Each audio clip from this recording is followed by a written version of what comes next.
invite you to take your place this afternoon to have your way, to fulfill your purpose. Blessed be your name, Lord. In Jesus' precious name. I'd like to welcome every single one here this afternoon. Welcome everyone in the precious name of Jesus Christ. We are here today to remember, among other things, the situation, dear security situation in Nigeria, and marking the second year anniversary of Leah Sharibu in captivity. We have come to discover that there is a shortage or a bankruptcy of awareness of the exact situation that is on in Nigeria, both locally and all around the world. I'm aware that there are people in this country, parts of this country, who do not believe that terrible situations, security-wise, are happening in our nation currently.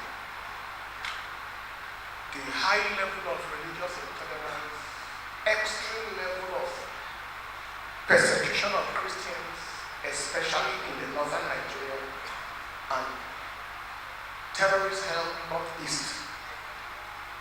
Then the situation of armed bandits and herdsmen in the north-central and other parts of the country. We have a shortage and a bankruptcy of awareness.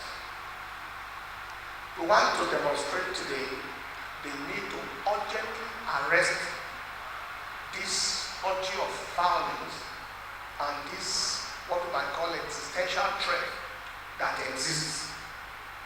And then this insecurity situation generally in our country. We have here this afternoon the Christian Association of Nigeria, President, represented by the Vice President. We have several foundations dealing with the plight of victims of terrorism and victims of high-level insecurity in our nation, who will be speaking to us the experience they have had, including the victims themselves who are here sitting. I won't go ahead of time to speak on their behalf, and they will be speaking shortly. All we want to say is, let it be clear and crystal that the security situation and the threat to Christianity in Nigeria is real, and it must be arrested with urgency, and that this status quo cannot stand, will not be allowed to stand. And in the name of Jesus Christ, as we create awareness globally, we believe that the days are at hand for the end of the agenda of wickedness in Nigeria. Thank you all. God bless you.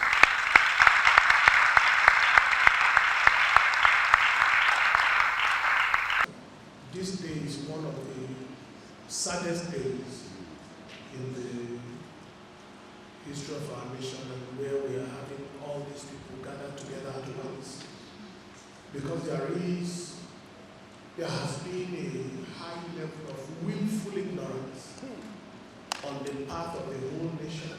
Some people in the nation, people high, people low. It looks like this thing is not real. Some people are telling some fake stories. But look at the reality here, where you have a woman who watched her husband slaughtered in her eyes. What kind of situation do we find ourselves? And who in this nation at any level will be sincere enough to say that everything is right? If this is not a state of emergency with a very calamitous dimension, what are we experiencing?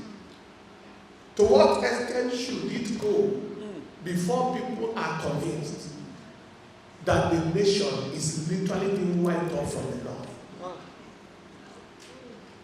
But I like everyone who has watched this to let the awareness clear that all is not well in the land. But in the name of Jesus, it shall be well. For as much as evil has never overcome good, and darkness has never quenched light, we believe as this awareness rises, and as people take responsibility to say no, instead of dwelling in the realm of passivity, timidity, and allowing the status quo to go on. We have a lot of people in this country today who it's as if they gummed their lips. People are watching evil going on and nobody says anything. I want to say that if you're a businessman, you can only do business if there is a nation. If you are a pastor, you can only pastor his church if there is a nation. If you are a politician, you can only be a politician in the nation that exists. It is time for everybody with one voice to say no to this evil. Yes. Of any religious decision, that this thing cannot continue anymore. Enough is enough of evil, enough is enough of bloodshed, enough is enough of the rule of terror. And everybody who is sponsor, collaborator, sympathizer, supporter of terrorism, wickedness and bloodshed, let it be known to you that your days are numbered. Everybody. There is a most high God who sits on the throne, who rules in the affairs of men, who says, whosoever shed man's blood, by man shall be punished. A supporter, a collaborator, a sponsor, a participator in destruction, in bloodshed, in this nation. Days are numbered. And as we rise up with one voice, rise up to say no, rise up to say it can't continue, rise up to say we are quiet and silent no more, I believe that evil will bow. It has been said that the silence of good men is more wicked than the evil of evil people. When good men agree to keep quiet, evil thrives and flourishes. But we believe God that with this awareness, a new day is set. And this awareness drive will remain relentless until evil bows. Thank you again for coming. Habila will speak shortly. But we have a couple of things here. Part of what we have done today is to create an awareness and also to let everyone know that our brethren have practical needs. When a person is displaced and doesn't have a husband anymore, and doesn't have a breadwinner anymore, then there is a need to take care of the children. There is a need to take care of the home. There are those whose skills have been destroyed. They need to be equipped again. And we want to appreciate Khan for what they have done already. Tony's mother, we have already planned to rehabilitate her, to move her back from Cameroon, where she has been a refugee for almost 7 to 8 years now. Every other person here, as the needs arise, we are making ourselves available. We have some sewing machines here, we have some grinding machines, we have some food things, all available. We don't know who needs what, but we are going to hand it over to the various foundations here to help us give to everyone. And then those who have parents that are the foundation is dealing with that, have parents who are no more able to take care of them. So let us know. We'll join CAN to place some of them on the scholarship and also empower those who need it. Ask other people to join us listening, but the days of evil in this nation are not. And in the name of Jesus, we are at the end of it. Amen. God bless you.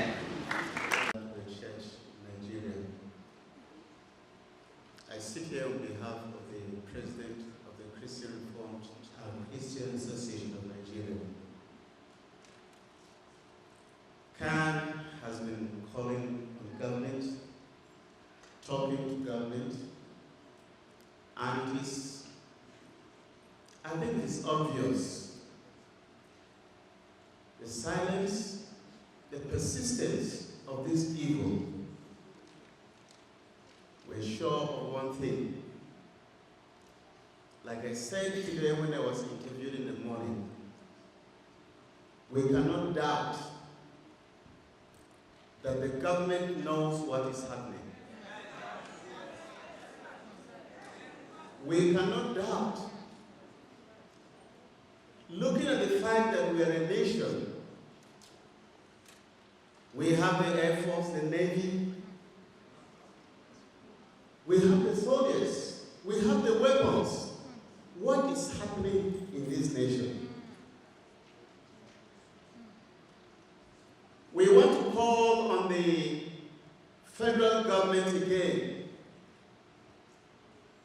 that we are getting to a point of anarchy.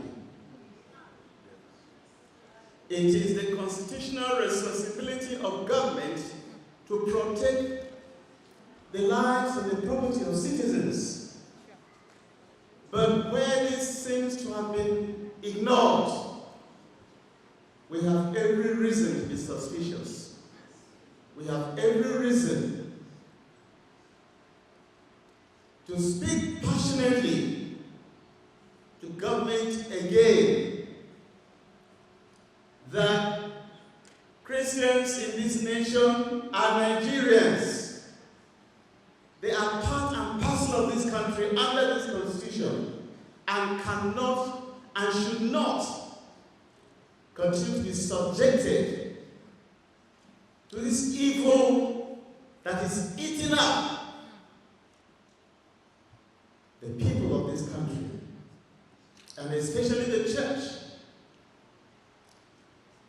Khan yesterday sat with Mrs. Andimi and the family and advanced some money to help and promised to educate the children and to build a house, look for a land here, remove them from that area because of trauma, and move them here so that they can have rest.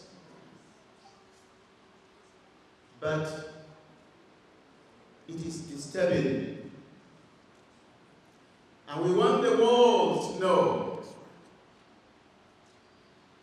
the evil that is happening in this country under the watch of a government that at the point it was coming to power promised Nigerians it will stop this bloodshed in this country. And instead, more blood is being shed in their country. It's a shame. It's a shame. There is a cloud of confusion that hangs over the nation, and the people that are saddled with the responsibility of governing this nation seem to be pleased, so to say, with what is happening.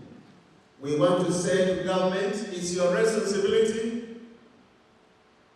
to protect the citizens of this country.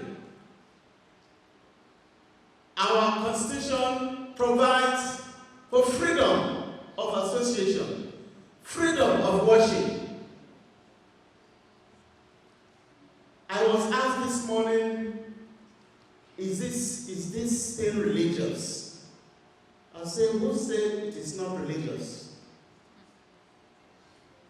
The people, the Boko Haram people would want to establish an Islamic state in Nigeria. So what is somebody saying? And we want to call on Christians who, for whatever reason, are singing sinful songs in support of evil, that they better stop it. It has started with Northeast, and our former president, Obasanjo, said it has the potency to consume all of us. We must stop it. The church must be on its knees. The church must help the fallen brother rise. Thank you, sir, for what God is using you to do. I want to thank you, sir, for availing us this forum to express our minds. We want to thank Stephen's Foundations. We want to thank every Christian, the Gideon Paramalan Peace Initiative, for all that you are doing. We pray that God will reward you, but we will not be cowed. We must move on until we see Christ. Thank you, Makindo. Thank you. God bless you, sir. Thank you.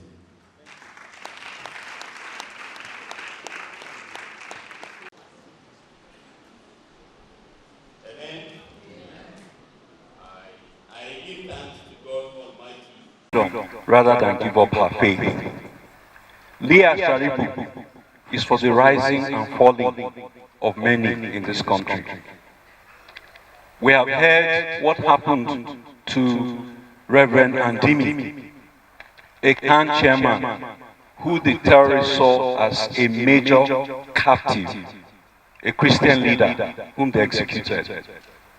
I want you to know that before his case, in 2013, Boko Haram captured the CAN secretary for Borno State, and they executed him in front of his children in Maiduguri. When I heard about it, he was a man who I knew. I took his daughter to America, and last year she graduated with her degree in chemistry from the university. Why did I do that? I said I want her father to look from heaven and say the body of Christ stood for him when he was no more there. And so when I saw the video,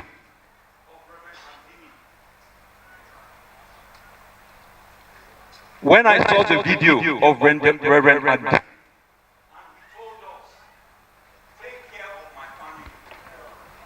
remembered what I had done for this other person.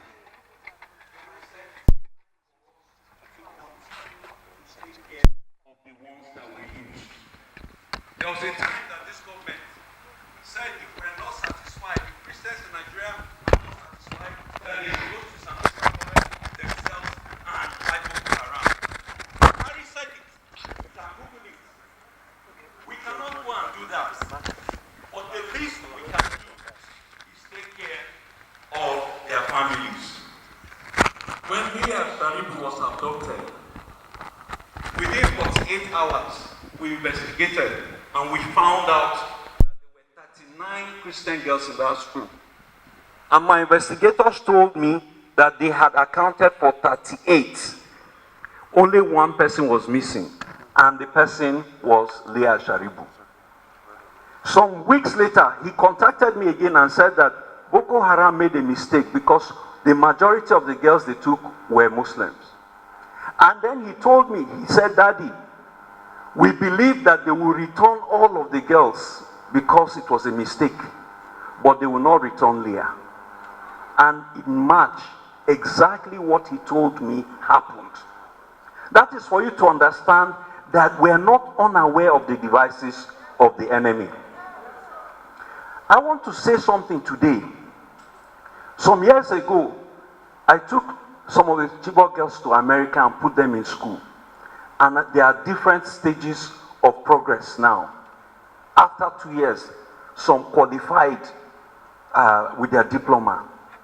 But what happened last week or 2 weeks ago, after 2 years in that forest, what was the degree or the qualification that Leah came out with? It was a pregnancy. She was captured at 14 years of age. And the best ambition they had for her was to ravage her and produce a child giving birth to a child in the forest. That is what these people did. But when we intervene, we produce children who graduate from university. I want to tell you today, I've been a human rights lawyer for over 25 years.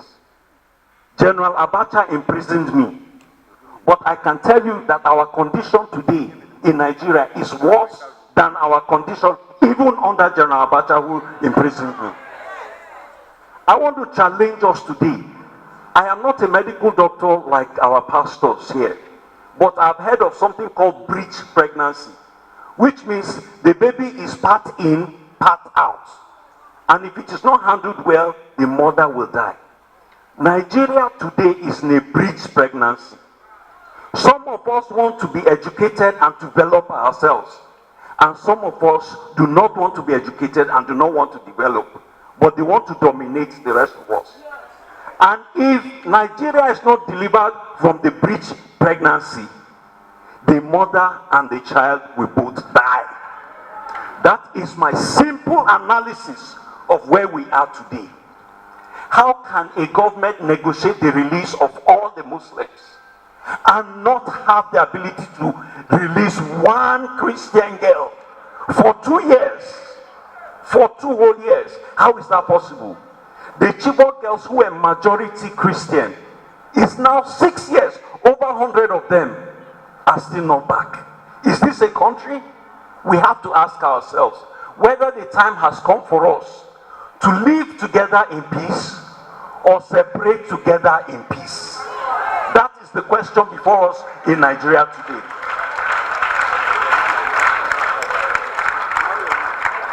Brethren, I will try and calm myself down so that I will not be accused of hate speech. My name is Emmanuel Ogebe.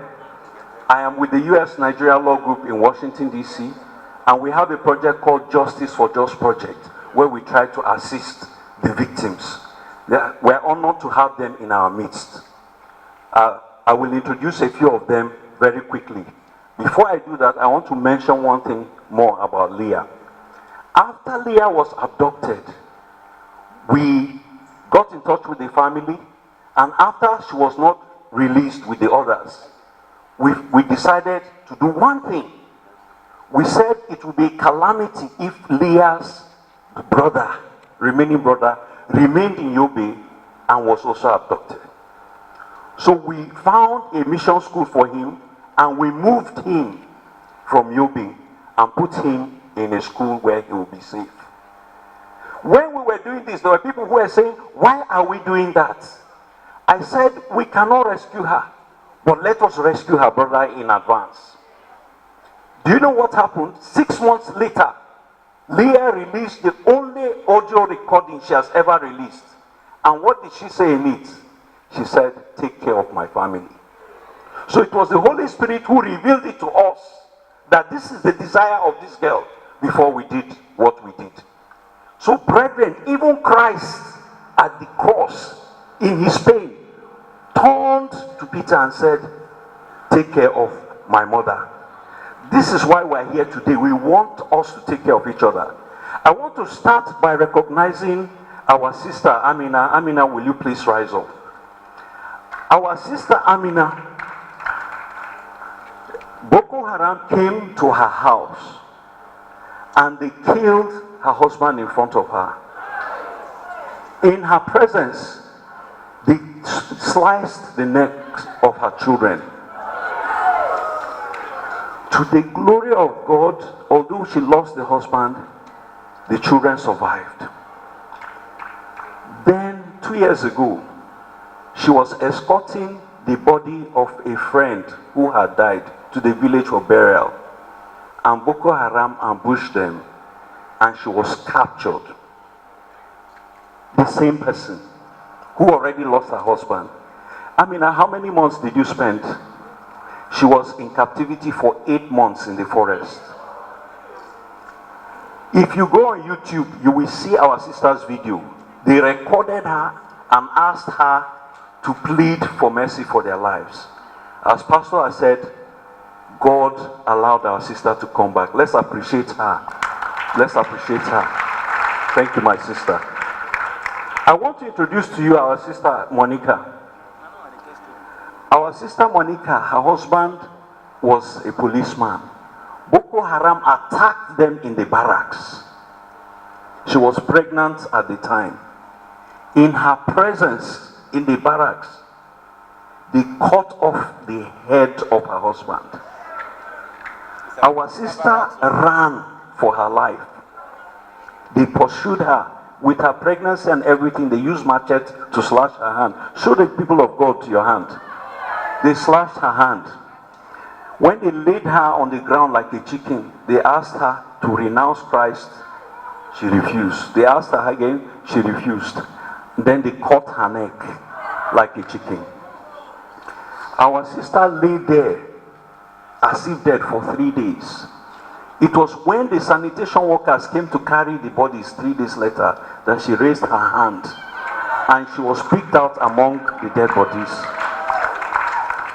Brethren, our sister was in hospital for 1 year, 6 months because they cut the neck. It was after she recovered from the hospital that she was finally told that all her children had been killed that day as well.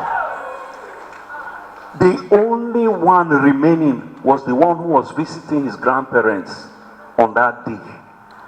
And so that is all that is remaining of her family. Please sit down, my sister. Our sister used a tube in her neck for many years till she cried out to God, God, you didn't make me with tube. Please let me have my voice again. If you hear her voice now, you can hear that this is a voice where the vocal cords have been cut. That is our sister. I won't even go more into her story because after losing her whole family and everything, she moved back to live with her father. Then Boko Haram came and attacked them there, and her father, her mother, and herself became IDPs. We don't have time to go into that story today. Please rise up, my brother Dauda. My brother Dauda, Boko Haram came to his house in Yobe. They laid him on the ground like a goat, and again they began to cut his neck. They say, they started cutting from the back. They say, hi, this back will take time. Let us start from the front. They started. My brother showed them the scars. They ravaged him all the way. You can see the scars. They tore from here all the way like this, then came and put the knife in his mouth and tore it like this. When he went, even with his condition, when he got up and they saw that this person who they had caught was standing up, they began to run. What did our brother do? He trekked to his Christian neighbor's house and told them one by one, please run, Boko Haram is here. He was thinking of saving lives of others, not his own.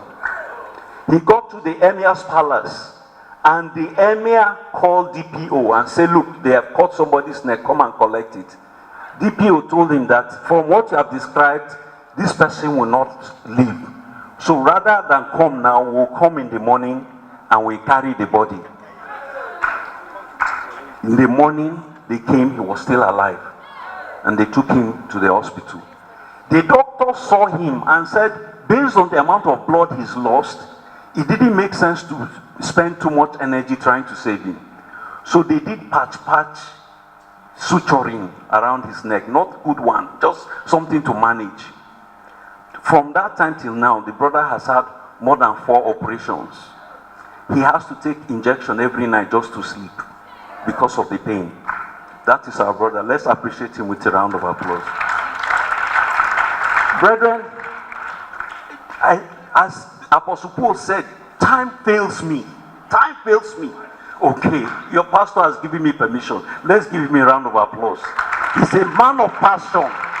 He's a man of passion. And God will honor the passion that he has had. Look, you don't understand. They came here 3 days. They now climbed on top of him and stomped on him like this to push out the last oxygen to ensure that he's dead. His wife, after they left, the wife was crying. And she said, God, why did you do this to me? Why did they take my husband? And from the corner, she heard a small voice say, don't accuse God, I'm still alive. The wife looked at him and said, even if you are still alive, you will not make it. He asked her for water. She refused to give him.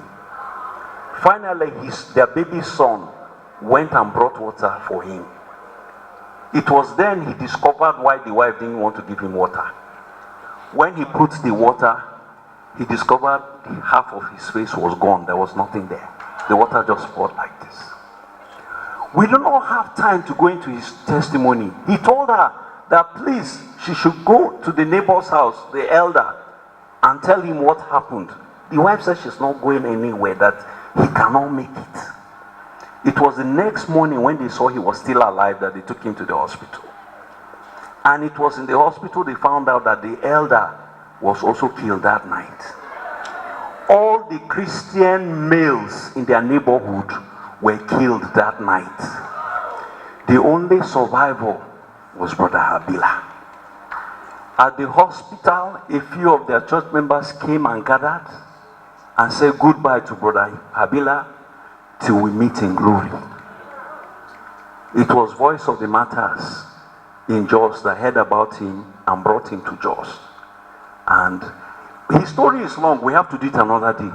But to the glory of God, he is the sole survivor from his neighborhood. Let's appreciate him.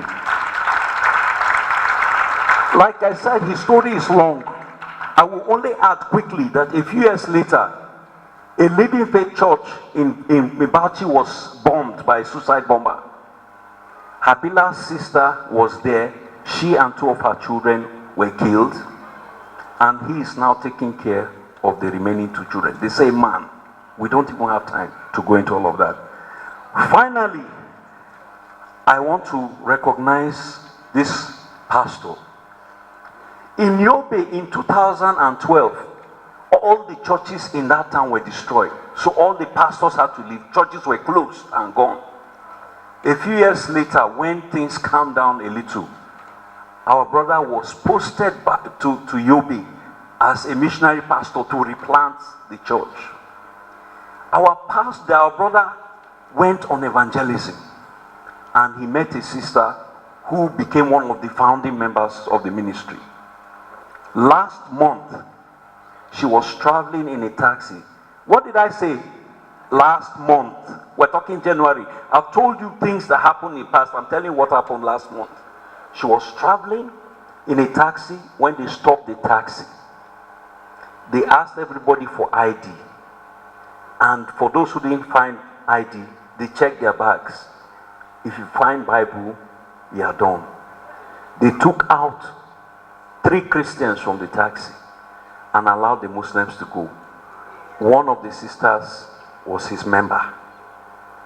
They took their phones, everything. So they told them that if you do not pay ransom, we will sell you to Boko Haram. These kidnappers in Borno were Fulani herdsmen. Fulani herdsmen are now kidnapping in Borno plus Boko Haram this year. So she said, I don't have anybody. I lost my father when I was 3 years old. My mom is sick. I'm just trying to take her to hospital. They now said, you must find somebody. The only number she could remember, because they had taken her phone, was her pastor's phone number. She called her pastor. And this man of God, their church today is like chicken house, zinc, because they destroyed their church before. While he was there on assignment, they burnt his house. He lost everything. Their church doesn't have a single male. They are just a few handful of women. He was asked to bring 5 million for his member. He couldn't. They sold furniture, they borrowed, and he managed to get her released before they handed her to Boko Haram. Let's appreciate this man of God. There is no Bible school where you are taught that part of your duty is to negotiate the release of your member and pay ransom from terrorists. But he did exceedingly abundantly above what he's called to do as a pastor. Thank you very much, sir, for your service. Nigerian army came and shot all of them. He was shot, he has lost his leg now. We believe that because those soldiers who came did not do the mission they were asked, they sent them away and brought others who shot them. This one is not terrorist, this one's army. They shot them in broad daylight. Our brother has lost his leg now. So, brethren, that is where we will stop for today. But I want to challenge us. We are at war in this country, but we don't realize it. We are at war. In the Middle Belt, Christians are being hunted like animals in their houses and on their farms. In the Northeast, They are being haunted with ambush on the road. Can we remain at peace in Zion? No way. Brethren, today is a day of reckoning. I want to make a call to Boko Haram today. You captured this girl, you have done the worst that you can to her. We have reports, credible reports, that the person who impregnated her has divorced her. So why are you still killing her? Release her and let her go. Loose Leah and let her go. Repeat with me. Loose Leah and let her go. Again. Loose Leah and let her go. Again. Loose Leah and let her go. Again. Loose Leah and let her go. Again. Loose Leah and let her go. One more time. Loose Leah and let her go. The seventh time. Loose Leah and let her go. Hallelujah.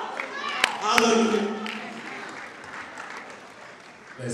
wanda ta wayo hannun wadda ta samu zuwa wanda ta kusura muku kaɗan Allah sa ci gaba mana da yi addu'a ci gaba kuma da addu'a wancan area har yanzu akwai problem. She's seeking for prayers.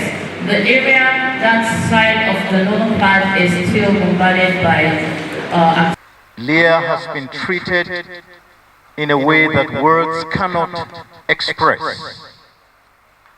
But we have hope that one day, soon and very soon, by the grace of God in 2020, may God deliver Leah to her parents.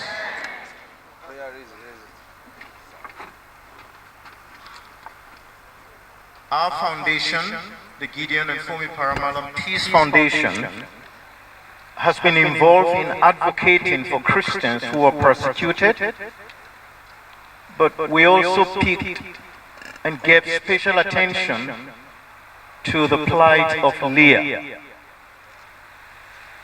In addition to Leah, others in captivity: Alice Ngada, Grace Tuka, and more recently Lillian Daniel Gang, a first-year university student at the University of Maiduguri.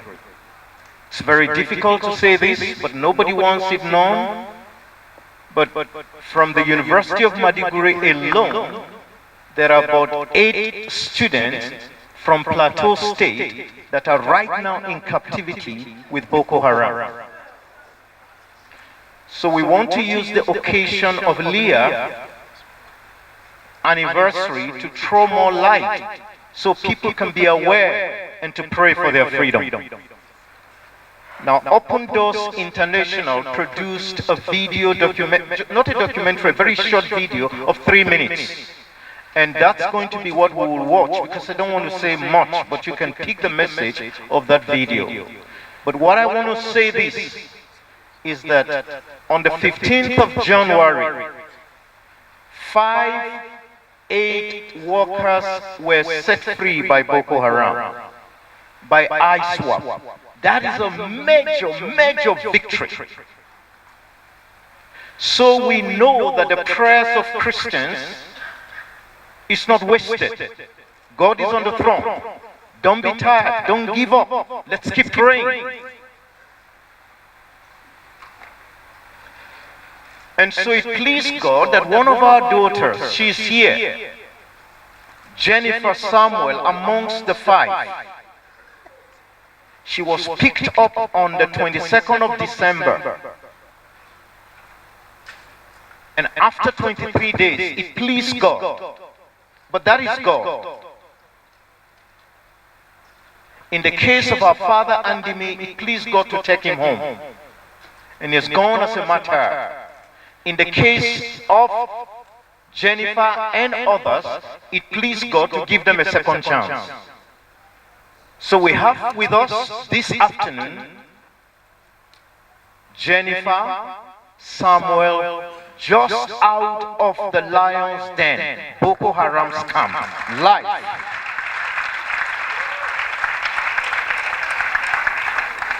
Praise the Lord. God be praised.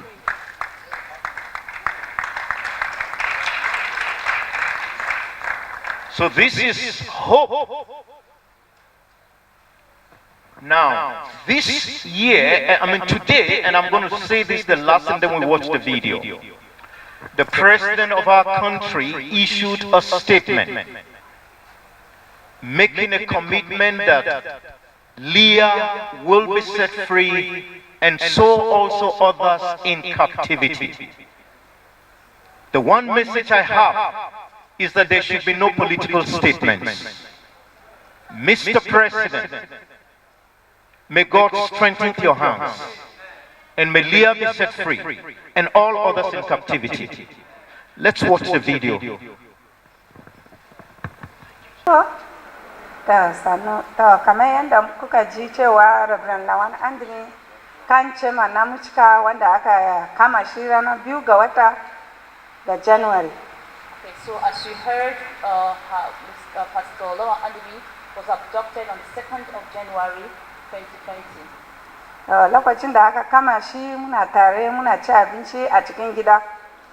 They were together at home when the people came to the house and they took him away. Muna tadi, muna wasa, yana maganganu, ba mu san cewa wani abu zai faru ba. Before the people arrived, they were at home eating, having fun with the whole family without knowing something was happening out there. Sai waɗansu yara guda biyu suka shiga sun ce gari mu ba lafiya. Some people came in, some children, and told them that the town was in chaos. Sai muna ci abinci sai shi bai yi magana ba, ni ne na ce a'a mun gama New Year lafiya, mun gama December lafiya yaya kuma. They were surprised.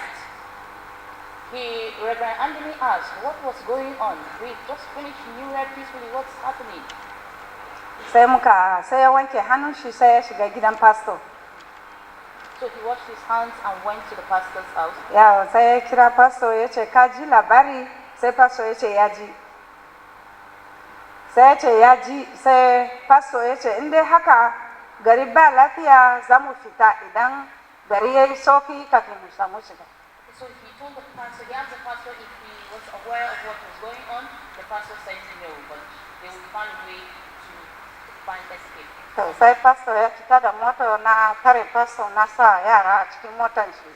Sai na ce mishi to baba, ku fita sai ni in bude gate ma mai gidana ta gate na DCC. The pastor was able to get a car for the children to go away, and she was trying to find help. So za mu bude gate sai bindiga ya amsa a kofar wajen checking point nasu wajen General Marwa. Okay, so as they were attempting to find escape, they heard gunshots. To shi ne kenan sai muka ce hanya babu, sai ya gaya min cewa hanya babu gara mu fita kana mu gudu. Okay, so they noticed that there was no escape anyway. To muna gudu da shi sai waɗansu suna wajen flipball suna zuwa sai wata mata ta ce kai mu gudu mu bi haka ga waɗannan suna nan. Okay, as they tried to find another way to go, somebody told them the road was not safe, so they took another road. Sai na ce ma mai gadi cewa ku gudu ku bi wannan lungu mu kuma za mu yi haka. Sai suna gudu sai sun hau kwalta sai ga motocinsu a kwalta nan. So as they got to the main road, they saw the people, the attackers coming. Sai mai gida na ya ga motonsu sai ya yi baya da ya ɗauka wani hanya kan cewa yana neman hanya sai ga waɗansu a gaba. So as they saw their car, Pastor Anthony saw their car, he tried to take another way. Unfortunately, the other attackers were coming by the side too. Da suka kama shi suka nuna mishi bindiga sai suka kama shi sai suka sa su a cikin motansu sai suka tafi da shi. So they caught him and took him away in their car. Mu gudu mun tafi mun zo mu kwana a dutse a sama. Okay, they ran away and went to the hills. Da safe gari ya waye mun sauka ana kira ana ce mana a'a ba iya an shiga mu cika ba sai na amsa na ce a'a an shiga. In the morning she woke up and then learned that there was no attack in Michigan and she was surprised. But she said Michigan was attacked. Sai da na sauka na shiga gida na sallama ba kowa na bude daki ba kowa na bude drawer ba kowa ina neman shi ban ga shi ba. She went back home, she searched everywhere and her hand was not found. Sai na zauna ina kuka zuciya na bai cike ba amma ina kuka. She became worried and she started crying. Sai pastor ya shiga ya ce ina baba, na ce baba baya nan, an kama shi. Pastor came to the house and then he asked her where is daddy, and she said they took them. Sai pastor ya ce ya za a yi a kama shi mama, bawo yana dutse. Shi ne na ce to jikina ya nuna mini cewa wani abu ya faru. Pastor was surprised that he was moving away, and he said, no, that was not me. He could be somewhere around, but she said, no, I felt in my spirit something is wrong with my husband and his mom. So sai aka je ka yi report a police station, sai aka tafi a yi report an gaya ma vice chairman, sai aka gaya musu, sai security aka ba su kudi na suka tafi je. Case was a big reported the case to the police, and they charged their rent and they were able to in some area. To ba same shi ba, ana neman shi, ana addu'o'i, ana azumi, kan suka shirya ana azumi, ana addu'a, sai ga shi sun fitar da video na shi. So as they were searching for him, they were praying everywhere. The next thing, prayer and fasting was going on. The next thing the world would see was a video of Baba that was saw. We all saw that on social media where he was speaking to his family and also to the church. To ana nan ana ci gaba, ana addu'o'i, sai su zo su ba da magana cewa ana so kudi. So as prayers were going on, fasting was still going on, the doctors demanded for money for his release.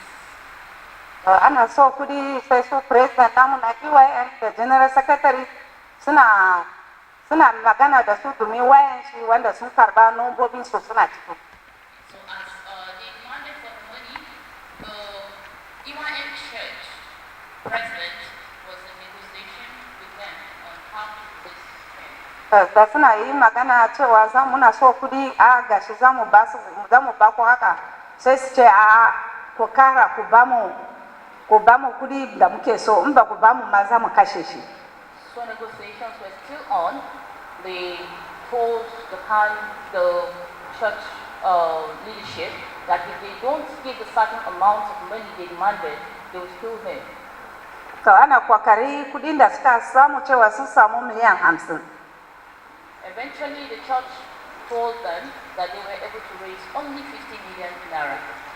Sai suka faɗa musu cewa to za mu zo mu kira ku da yamma, in Allah ya yarda za mu kira ku ku gaya mana inda za mu ajiye kuɗi. So they decided they plan on where to take Baba so they could get the money to the abductors. Sai jikina ya gaya min cewa in je headquarter, na je headquarter na sami president ya gaya min cewa a gaban ki na muka magana da shi, in Allah ya yarda mai gidanki zai fita a kwanan nan. She went and met the church president, EYN church president, and he comforted her and told her that by the grace of God, her husband would be released with the hope that he was going to be released. To da na zo na gaya ma yara cewa babanku zai fita a wannan kwanaki, yara suna wasa, suna tsalle, suna ce mun gode wa Ubangiji Allah ya ji addu'o'in mu. So everybody was jubilating as soon as she got back home and informed her children that daddy was going to come back home today. Sai wace gari da safe sai na ce to ina fita mun gama addu'o'i da yara, ina fita sai ga president EYN. So in the morning the next day she went out, then she saw the president of EYN church approaching her. Na ce baba sanda zuwa yaya, sun gaya maka wurin da za mu aje musu kudi? Baba ya ce ki zo ki zauna. Sai muka zauna mu yi gaisuwa, ya gajiyan ki jiya, na ce sai godiya. Excitedly she asked Baba, so what's happening?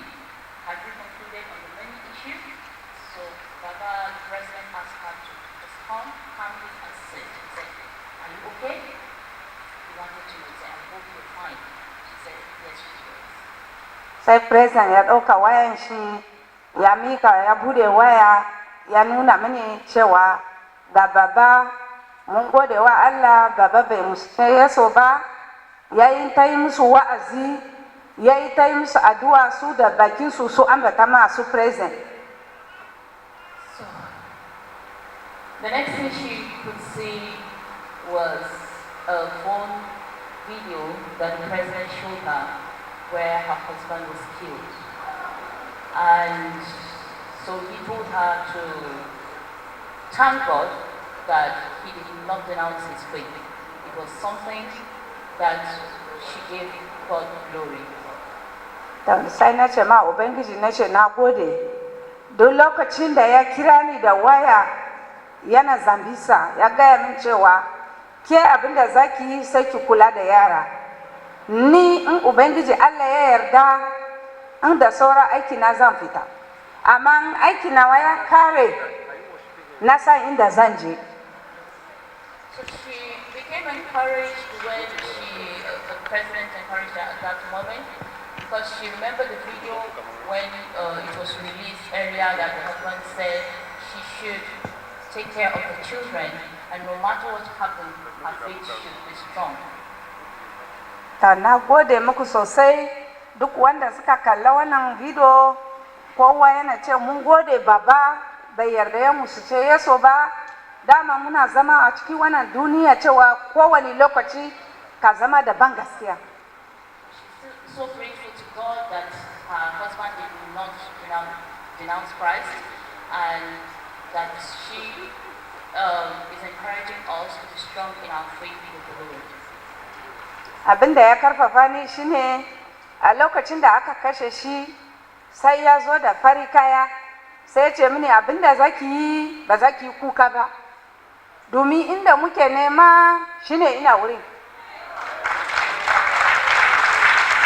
So when he was killed, he appeared to her in white garment and told her not to cry, because wherever our hearts have been, we want to be with the Lord.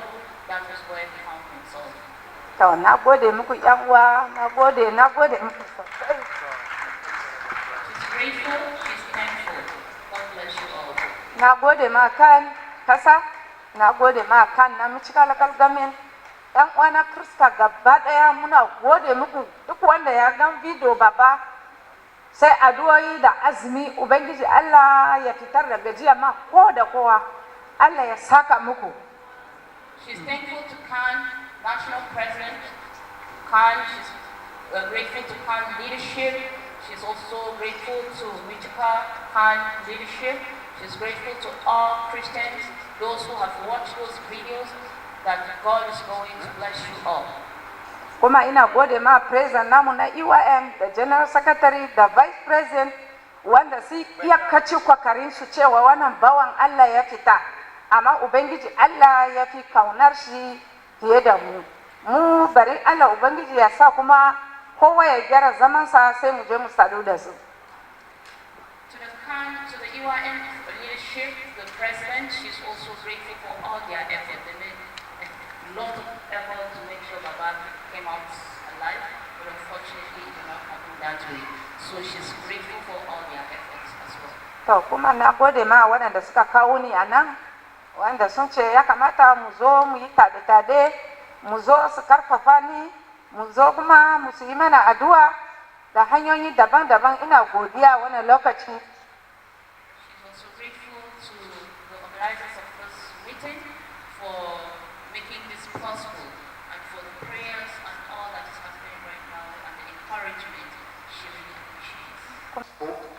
And I just encourage Leah's mother is right now in the UK. There's a prayer video of the Nigerian High Commission, again organized by Solidarity, Christian Solidarity Worldwide, cooperation with Open Doors, and then some of our Nigerian brethren who work to do what they're doing. So as we're doing this press conference, the prayer video is being held at the Nigerian High Commission in London.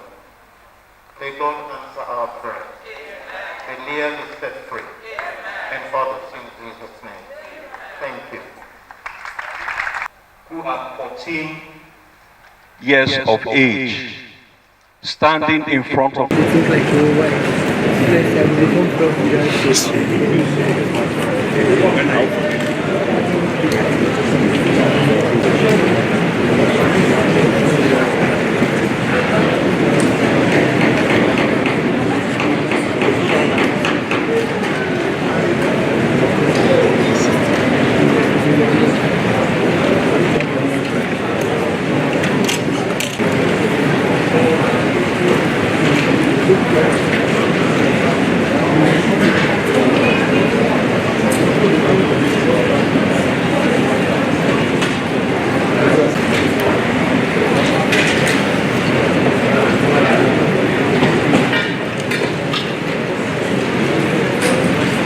Praise the Lord. Praise the Lord.